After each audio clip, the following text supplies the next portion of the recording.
That's right, it's a very big picture pitch. He's not really touting his accomplishments in office, the infrastructure bill, the gun reforms. He's pitching this as a battle for the soul of America and pitching himself as a defender of freedom and democracy. The video begins with scenes of the January 6, 2021 attack on the U.S. Capitol, and he takes aim during it at what he calls MAGA extremists. At that point, Donald Trump appears on screen briefly with another possible GOP candidate for the nomination, Ron DeSantis. Let's just get a little flavour of that video. Now it ran 3 minutes in total. This is about 30 seconds of it.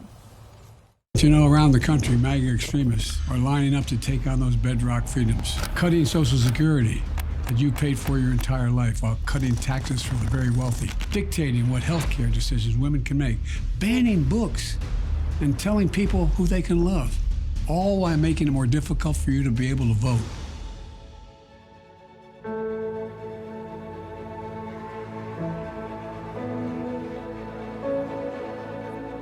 When I ran for president 4 years ago, I said we're in a battle for the soul of America, and we still are.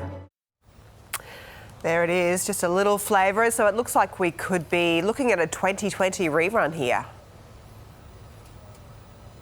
It seems incredible, doesn't it? But Donald Trump is still the strongest and most likely challenger to Joe Biden. That's despite the fact that today in New York, a civil case is getting underway where Donald Trump is accused of raping a writer, E. Jean Carroll. His legal woes are, of course, mounting, but he's still out there in terms of support. In fact, support for Ron DeSantis, the Florida governor, appears to be dropping off, even though the governor is currently on an overseas tour and is certainly heavily suggesting that he could announce a run soon. That could change this whole dynamic. But for the moment, what Joe Biden says is, look, I beat this guy once. And what the Democrats say is Donald Trump's actually lost to, in their mind, 3 elections, the 2018 midterms, the 2022 midterms, and the 2020 presidential election. Now, on the issue of age, which is a key issue also for many Democratic voters, Joe Biden would be 86 if he got a second term in office by the time he left the White House.